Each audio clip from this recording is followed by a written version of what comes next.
Muito bem, o papel dos bancos de desenvolvimento. The role of development banks in the world transition. This is the topic of our roundtable. To talk about this topic, we have Sergio Gusmão, President of BDMG and ABDE, and Rémy, Rioux, President of the French Development Agents and International Development Financial Club. To moderate this debate, we have the professor from Columbia University, Stephany, Griffith-Jones. Good morning, Professor. Welcome to our event. With the floor, we have our moderator, Ms. Griffith-Jones. I believe you are on mute, madam. Okay. To be chairing this panel. Can you hear me? Yes, we can hear you. Thank you. Can you hear me? I'm delighted, as I said, to be chairing this panel. And if I had to choose who would be the two speakers that would be the best for this panel, I would have chosen Sergio Gusmão and Rémy Rioux.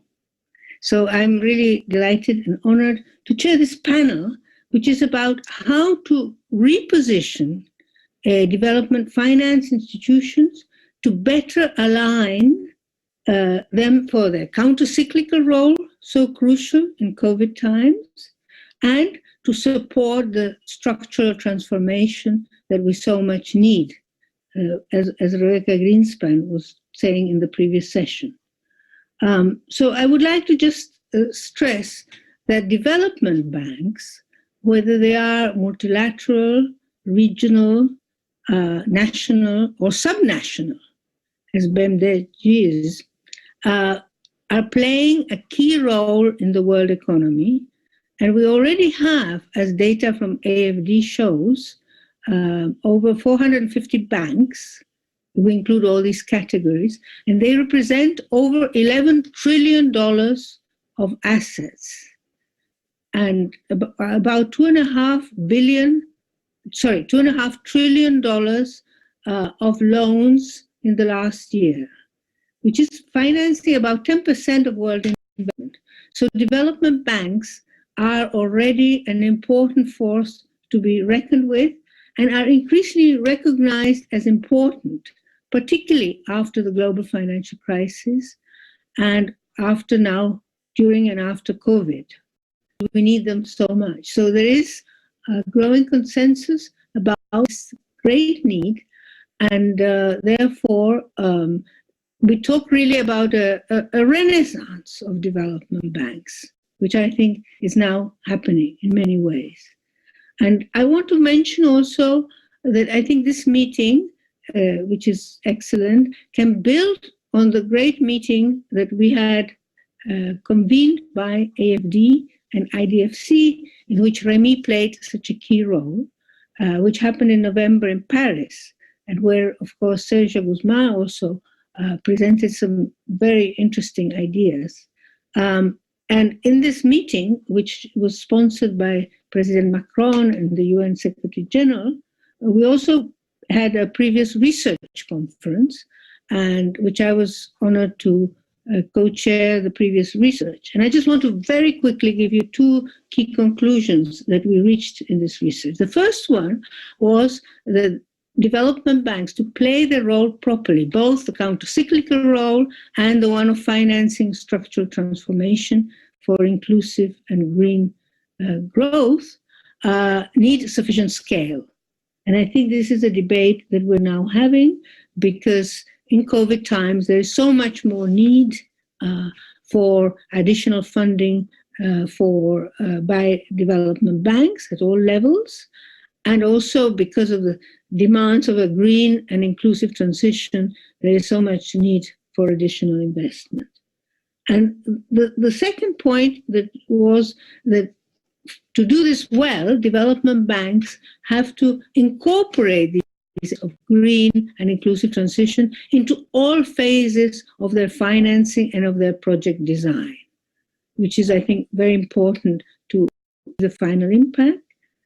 And also to choose the appropriate instruments in a way that they maximize not profits, although profits are of course important, but that they maximize the impact on development. And this, I think, is valuable also for the discussion of today. And without further ado, I would like to ask Sergio Gusmão, president of BDMG and of this important association, if he could kindly give us his presentation in around 10 minutes. Thank you very much.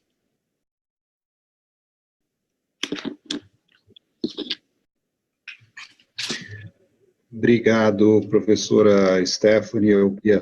Thank you, Professor Stephany. Griffith-Jones, I would like to welcome my colleagues in the panel.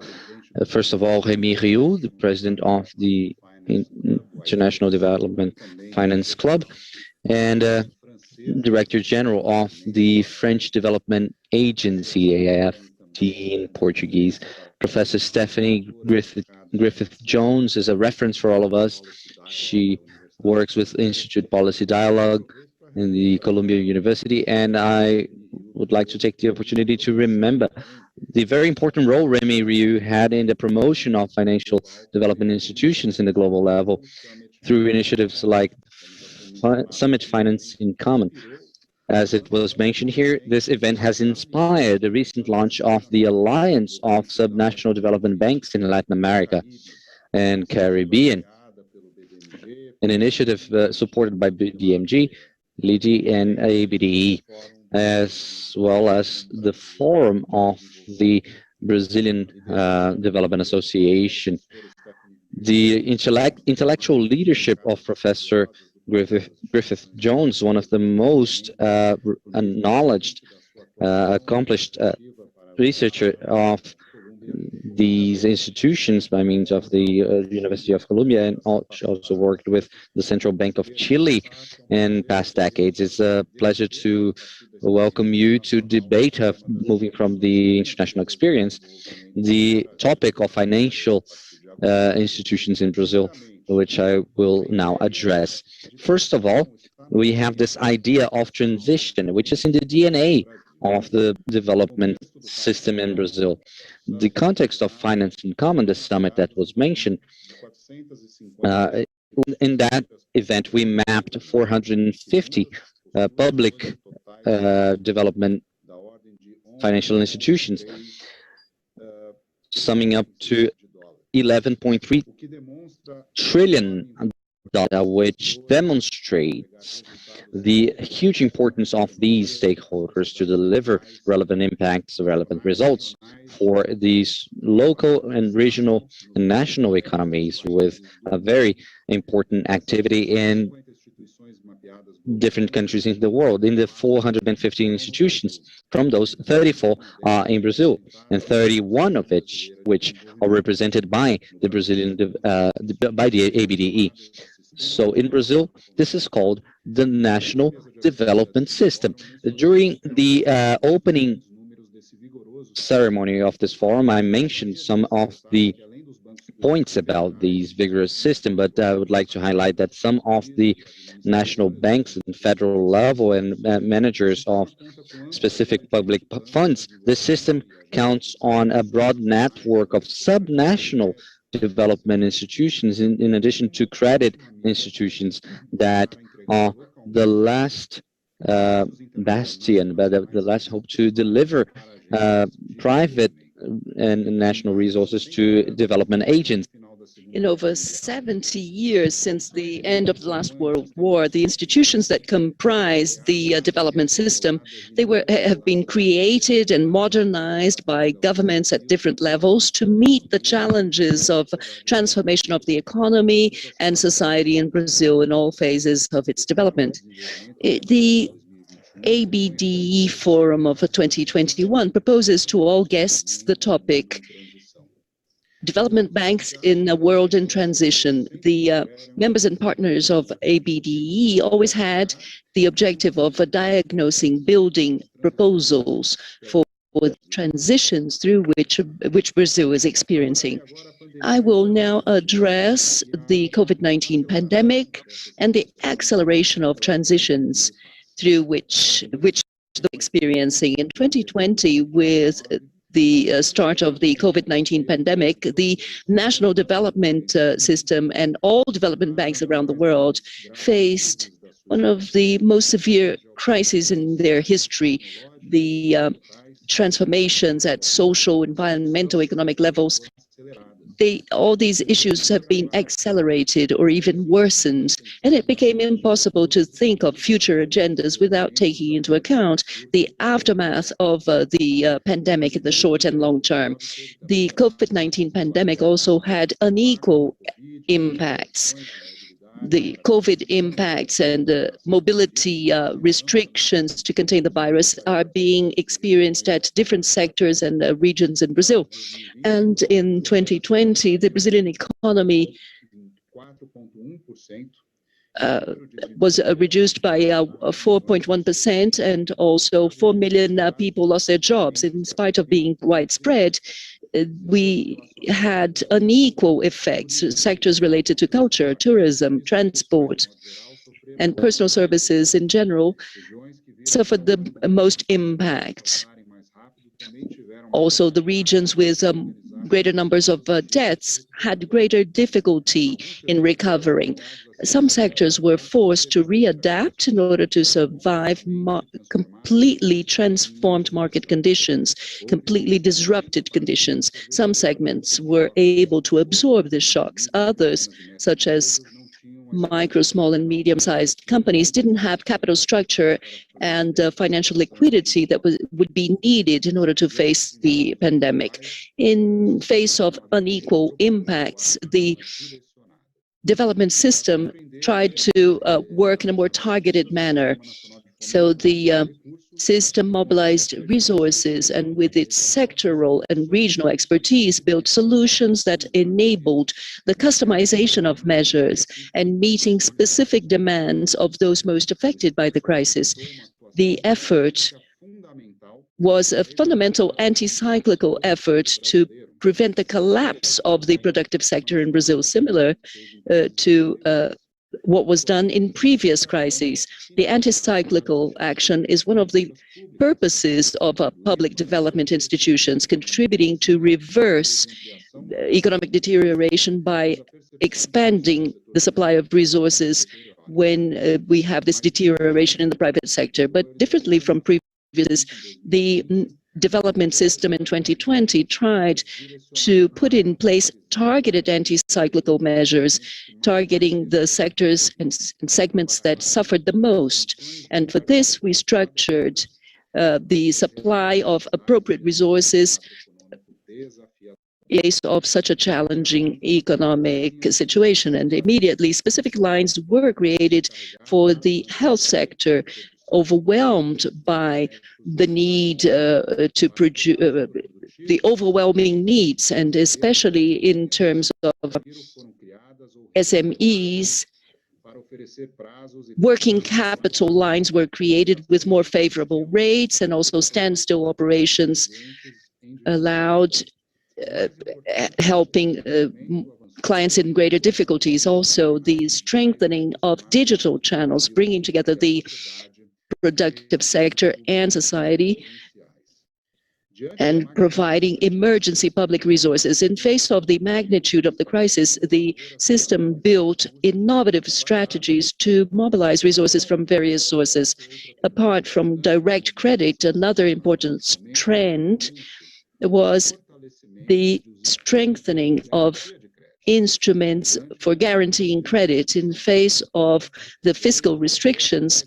The strategy of emergency support based on mobilization of private resources to meet the emergency needs and public instruments for guaranteeing credit actually created important projects that enabled this support in face of the uncertainties of the pandemic. And with the implementation, deployment of such programs, around 130 billion reais were made available by the development system during the pandemic. The response to the crisis was possible because the national system has specific characteristics and is prepared to whenever necessary.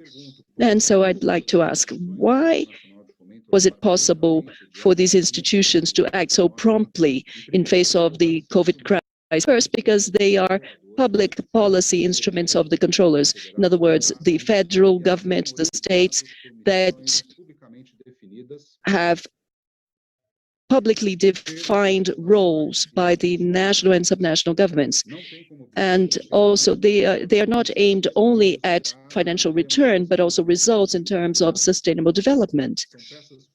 These are fundamental mechanisms to operate financing mechanisms, as well as providing resources for publicly established objectives. And secondly, because they are not only financial institutions, but also intelligence institutions with huge expertise to work with different segments and sectors in the localities where they operate. They know the profiles and needs of their clients and regions of operation. They are institutions that are capable of collecting and processing a huge range of information at the service of deeper risk analysis and returns and investment needs.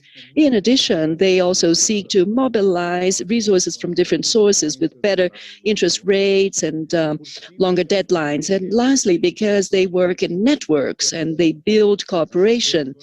The institutions of the system, they do not act individually. They try to establish coordinated and cooperative actions.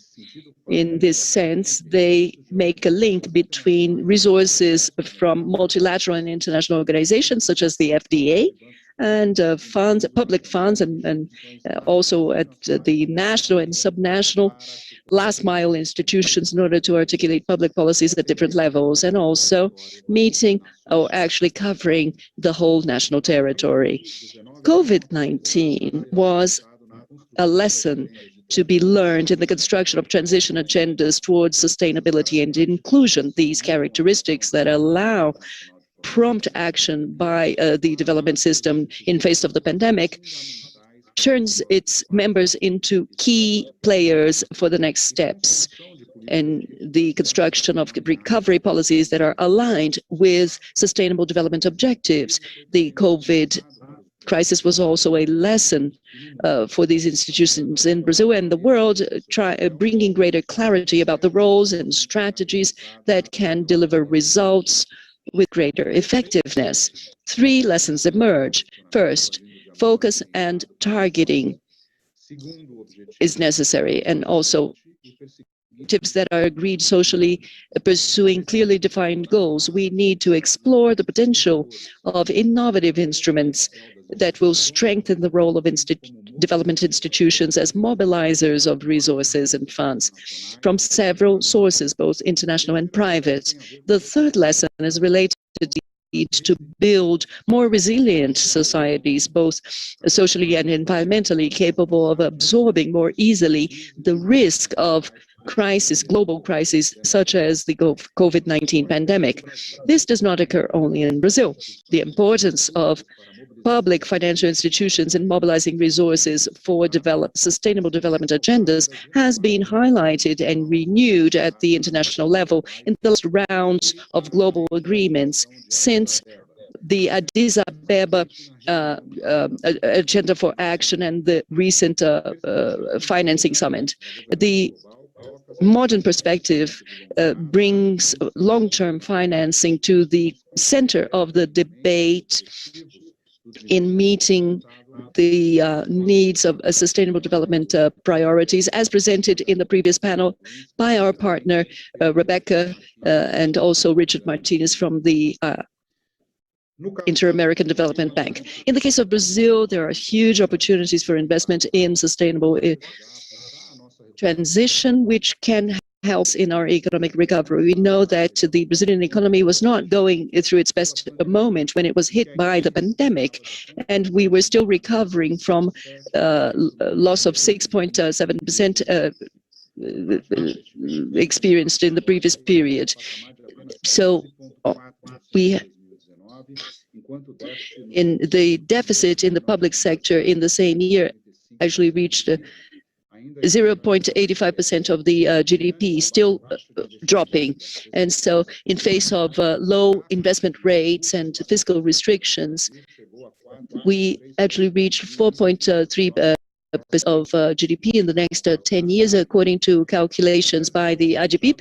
And the sustainable transition discussed in this event is an opportunity for investment, which can help in the recovery, especially in terms of sustainable infrastructure. A recent study by the Green Finance Program of the Prosperity Fund of the UK indicates opportunities of the order of 3.5 trillion reais in investments until 2040. This point was also highlighted in the speeches of authorities of several countries in the climate summit held last Thursday at the invitation of President Biden.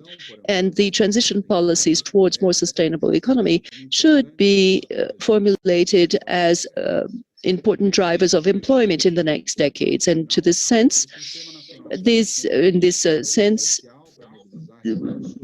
the fundamental role played in mobilizing resources and also the characteristics mentioned previously make the system a key player in mobilizing the necessary resources for the transition towards a more sustainable economy and a more resilient society here in Brazil. The operation of the system is increasingly geared towards sustainable development, and through work strengthened in the scope of the ABDE, the financial development institutions are committed to aligning their operations and goals and targets with the 2030 agenda, building a framework, a shared framework that will allow them to integrate sustainable development objectives in the processes of analysis of credit and evaluation and monitoring, as well as mobilization of resources, transparency and reporting of its actions and operations to Brazilian society. It's a project that has the support of IDB, GIZ, CAFE, and now the French Development Agency as well.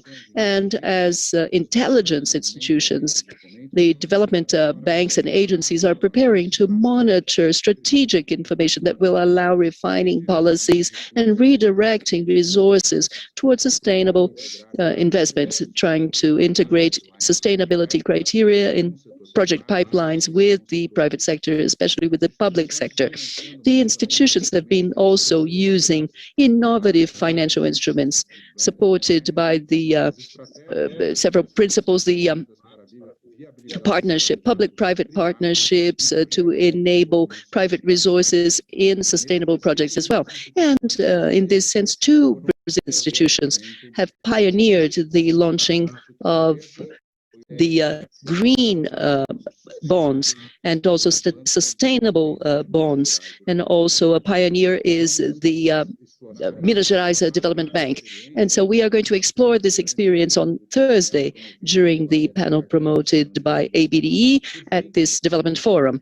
And lastly, the institution consolidating national and international networks working towards sustainable development in Brazil, and also serving as a vehicle to channel resources from partner institutions to projects in several localities.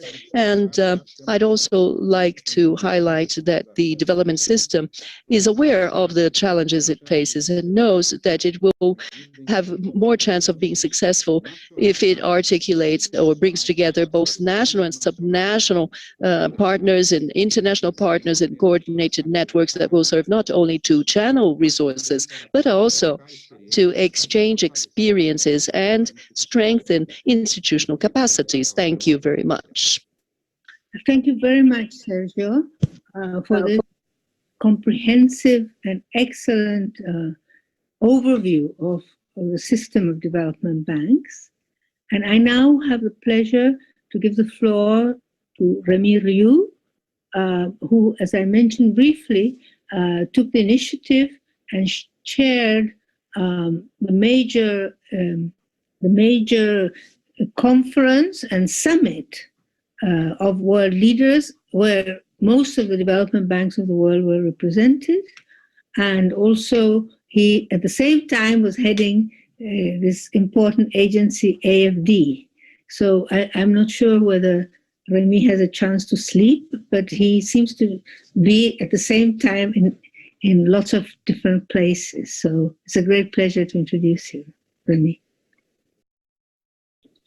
Thanks a lot, dear Stephany.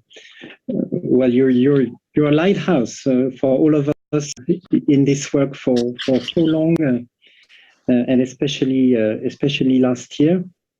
And thanks to ABDE for the invitation, and great pleasure to intervene after your president, dear Sergio, to present the role of development banks in the world of transition.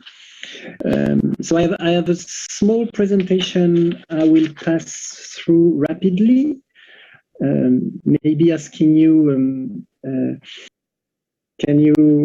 I think you need to forward.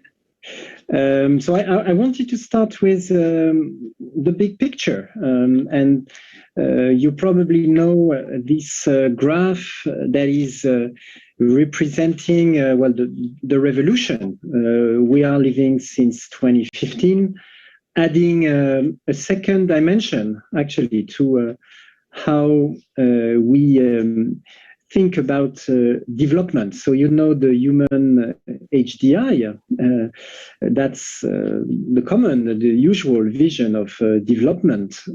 And since 2015, we added a second dimension, which is the ecological footprint vertically, meaning this other vulnerability. And I know that in Latin America and the Caribbean, this is particularly important to combine education, health, revenues with the environment. And the lesson of this graph is that the world is divided into two groups of countries.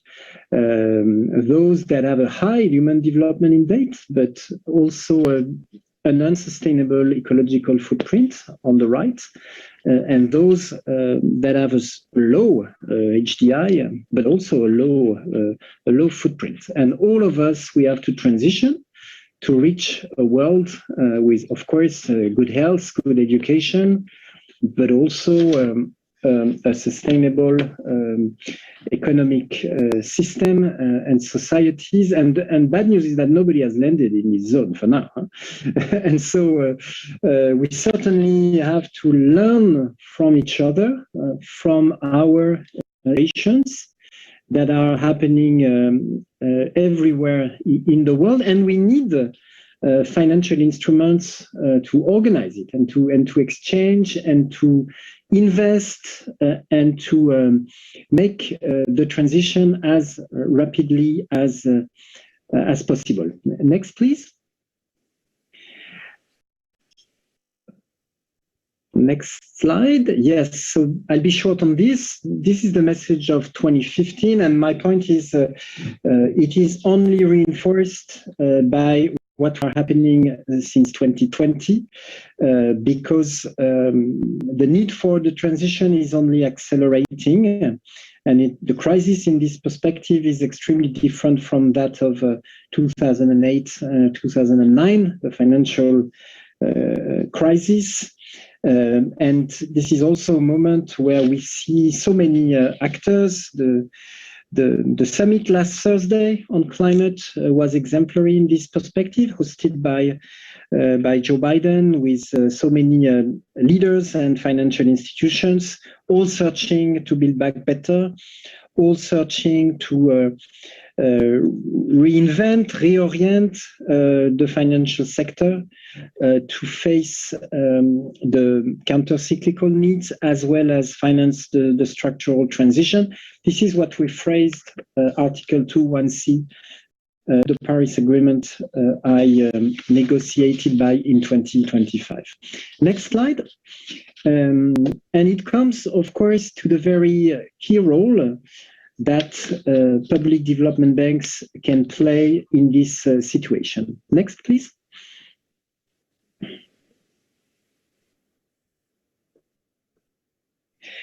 So Stephany already said it, but combine these 450 financial institutions amount to 2.3 trillion investments each year, meaning 10% of annual global investment, public and private. And they have this very unique role in the financial sectors that can provide the first mile as well as the last mile, that can liaise public and private, of course, term and long term, local and now global, and also help the definition of good public policies by providing concrete projects, concrete examples that they are doable, and that the governments can be confident to go in the right direction because they have at their disposal their public financial institutions that can deliver as expected without, of course, creating political difficulties. And then this is certainly a very important role for these institutions in each and every constituency. Next slide, please. We started this demonstration about 10 years ago. It will be the birthday by the end of the year of the International Development Finance Club. You probably know that BNDES, of course, was a founding father or mother, a founding member of the IDFC back in 2011. Now we are 26 national, regional, and international development banks. It's a very unique place of cooperation, very different from what the world of ODA was about. It's really about working together, comparing our methodologies, and also pledging as one. We did it especially in 2019 during the UN Climate Action Summit in September that year, when we committed to provide 1 trillion climate finance by 2025 as a club. And I think this commitment raised attention by the international community, and it helped us go one step further. Next slide, please. A year afterwards, in 2020, by gathering, inviting to the first Finance in Common Summit, which was, as Sergio and Stephany already told you, the largest ever gathering of nearly all associations, I mean, all public development banks in the world. We committed to a joint declaration that is surprisingly maybe, but extremely ambitious, revealing probably the very deep consensus that exists between all the CEOs of these institutions. This is what I got from the summit. I mean, this message from Paris and the SDGs resonates deeply, very strongly in our community.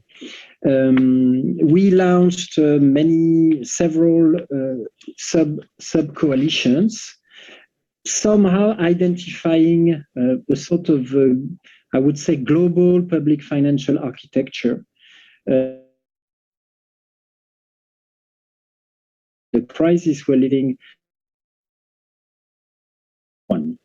And we also started expressing a common voice, which is also a first. Central banks, they have a global voice, of course. BIS, NGFS, the governments, of course, they have a global voice. The UN, the G20, therefore, civil society has a global voice also.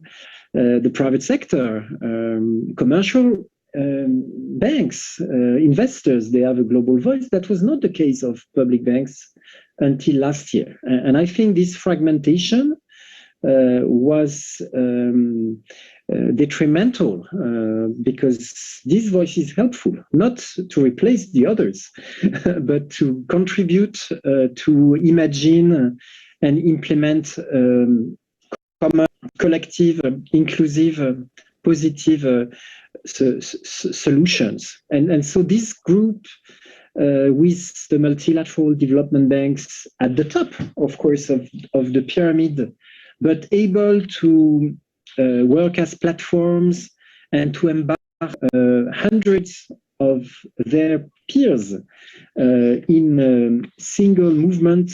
This is something we started to visualize and hopefully implement a few months ago. Next slide. So now we have to do it. That's the challenge of year 2. And of course, there's no better region than Latin America and the Caribbean to do it, to make a demonstration of this common understanding and collective action. This is, of course, so much needed because of the depth of the COVID-19 in your region. So no need to explain what is happening. You know way better than I. But it's certainly a very unique, innovative action to help the region escape this situation. Next slide, please. And of course, Latin America is a dream region for public development banks. 85 institutions, about 20% of the 450 existing in the world. 34 in Brazil, if I'm right.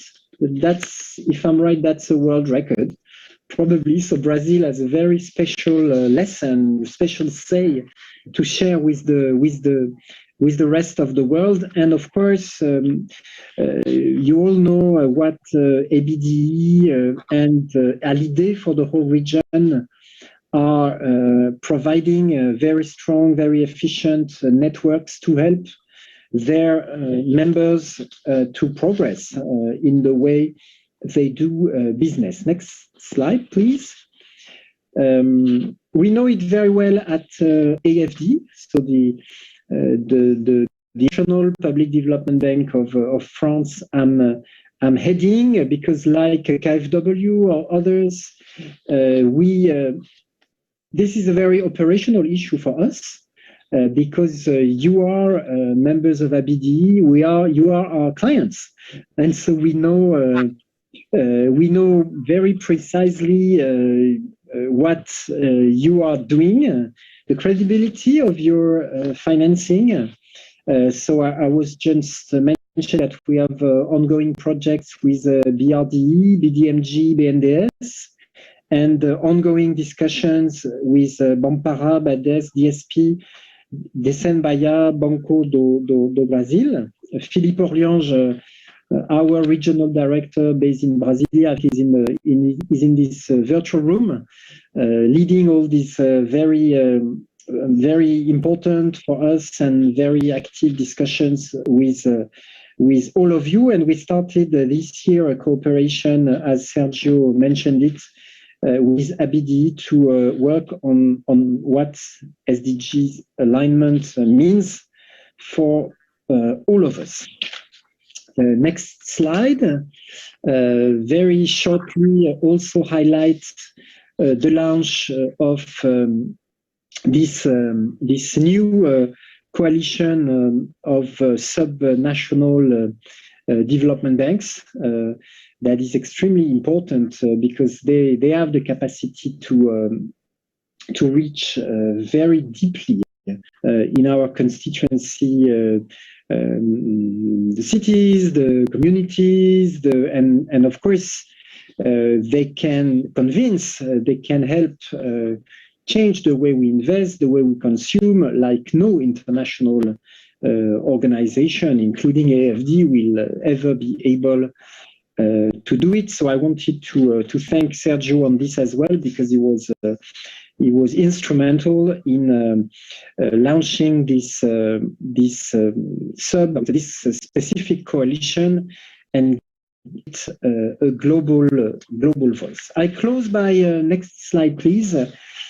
By saying that, of course, this is only a start, fragile as every start, but promising, and we count on all of you to pursue, join forces, speak with one collective voice, and of course, as I try to demonstrate it, operationalize, because we can only contribute to the global dialogue. Because we are financing very concrete operations, and this is our responsibility. This is the beauty of what we are providing, and this is what is expected and needed. And yes, we will have several occasions to demonstrate it in 2021. We are working these days for a Finance in Common event about Africa, because there's a very important summit on financing African economies in the crisis by May the 18th. So by May the 11th, there will be an occasion to also highlight the role of public development banks, African public development banks, with the African Development Bank, of course, leading. The Generation Equality Forum will be also an important step to demonstrate what we can do for gender equality, of course, part of our DNA, and now completely incorporated in the way our institutions are doing business. And last but not least, yes, we had the honor last Thursday at the Leaders Climate Summit to listen to Prime Minister Mario Draghi as the head of state of Italy, of course, but even more important, as the chair of the G20 this year, and also partner of COP26 on climate. And so Prime Minister Draghi announced that there will be a second edition of the Finance in Common Summit by next autumn as part of the G20 agenda. So very important recognition, encouragement for our coalition to move forward and do more. The idea of our Italian colleagues is probably to have a research conference last year, also create a place where we can demonstrate that the coalition is progressing, but also have a specific focus probably on food security, agribusiness, biodiversity preservation, adaptation to climate change, this nexus of this that will come so strong by the second semester with there's a UN summit in September on this, but also COP15 and COP26. And so have a signal by public banks at the heart of this set of meetings, again, to be helpful, to mobilize other actors, and to demonstrate our shareholders, the governments, that they have solutions, or at least that they have willing institutions to help them invent what is needed in such a deep crisis, and to spur a much needed transformation of our world in transition. I stop here. Thanks a lot. Thank you very much, Rémy, for such a visionary presentation and for the good news that there will be a second FIC summit, and your comments about how successful the first one was, and the integration with the need for sustainable development, sustainable and inclusive. I think I'm now supposed to provide comments, but I think it'd be more interesting if I can ask questions from our two excellent panelists. And I was thinking, because Sergio has been in his excellent presentation a little bit modest about the achievements of the Banco de Minas Gerais, which, as Rémy mentioned, is a sort of last mile institution, as Sergio always mentions it. And I was going to ask if you could elaborate a little bit your vision of subnational development banks and the role they can play within this global architecture in a green transition, perhaps giving some examples, and also, what are the challenges that you face, for example, in mobilizing resources to do the task at sufficient scale. And if I may also ask Rémy, I think he spoke very eloquently about the need for development banks to increasingly have a common voice. And I think that's very important. As he said, other institutions like central banks, governments have a common voice, and he's now helping create, and the Association of Development Banks are helping create this more cooperative common voice. I find it always very striking that development banks on the whole don't seem to compete with each other, but look at ways how they can complement each other. And I find that quite refreshing, because often with private banks, although they have many strengths, they are always trying to compete, whereas I think the development banks are trying to grow. So I would ask Rémy how that voice can be operationalized, what his vision is for how it can be applied in particular sectors or activities. I don't know, it could be financial regulation, common instruments, common monitoring mechanisms, and especially, I think, in the context of this green and inclusive transition. So if I could ask Sergio first, please, to elaborate. I think we unfortunately have only 10 minutes for both of you gentlemen, but I'm sure the answers will be very rich.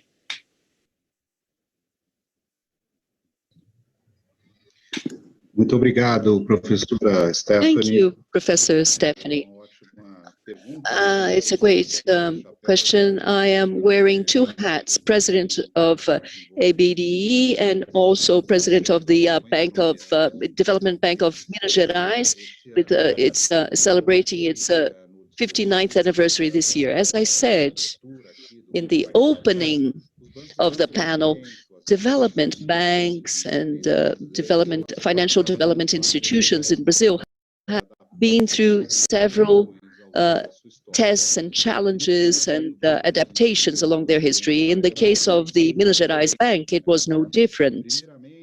First, the bank has been trying to operate efficiently, delivering on the ground with quality, with efficiency, with a vision that the bank is above all a platform for mobilizing resources, platform for structuring projects, and a knowledge platform where we establish exchanges, agreements, partnerships. We can train our teams. We can learn about the realities and programs deployed by sister institutions in other parts of the world that have similarities with our challenges here in Minas Gerais, for example. It seems an efficient and modern way to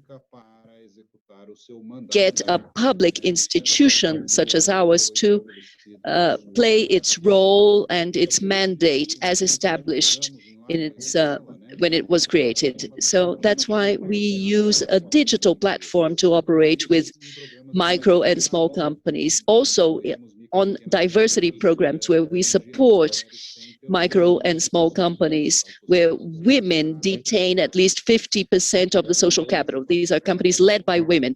On this digital platform, we also operate with the municipalities, reminding you that in Minas Gerais, we have 853 municipalities in the state of Minas Gerais, over 80% with less than 20,000 inhabitants.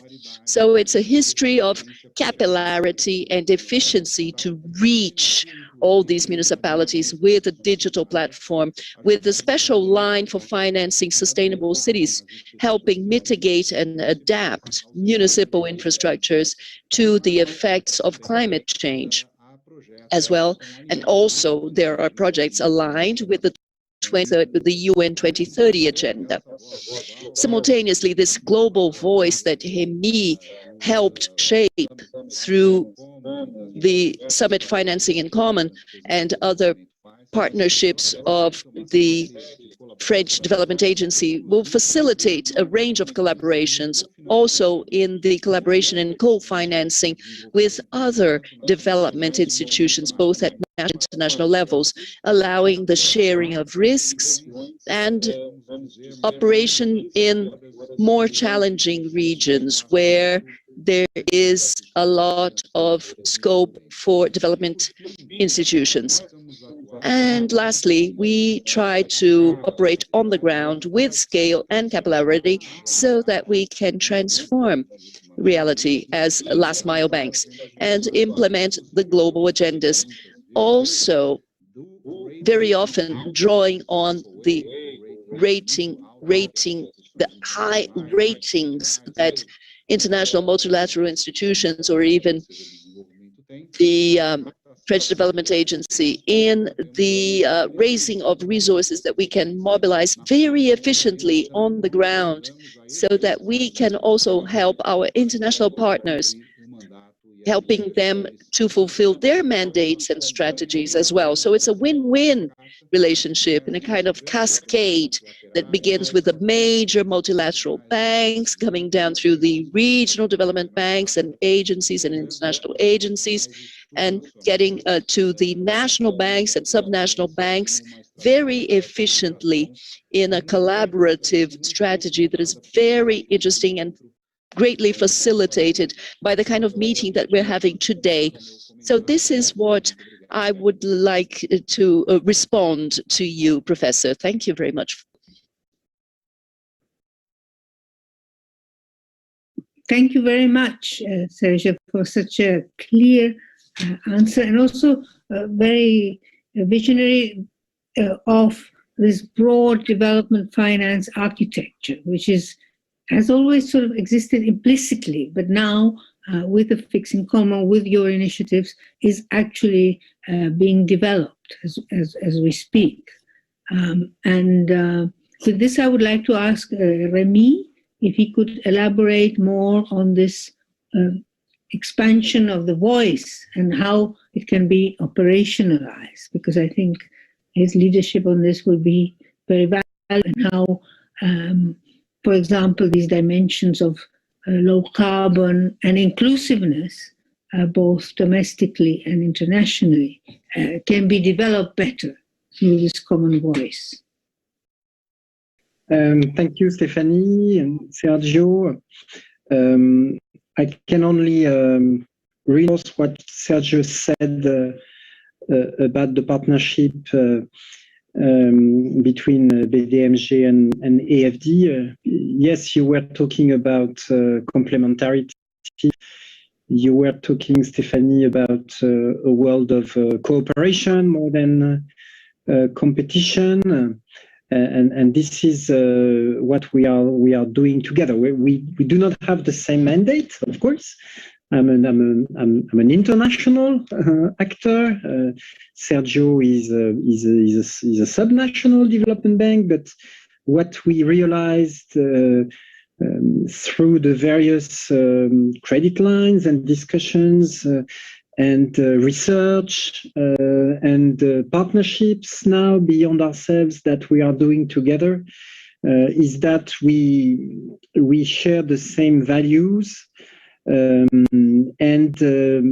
that we're part of the bigger scheme that is organizing itself, and where hopefully each actor will identify its added value, and some sort of collective intelligence will allocate, especially the concessional resources, where their potential will be higher to originate way more quality projects than today, and to demonstrate to the rest of the ecosystem that this is possible. So yes, we have to do our homework between public development banks for sure.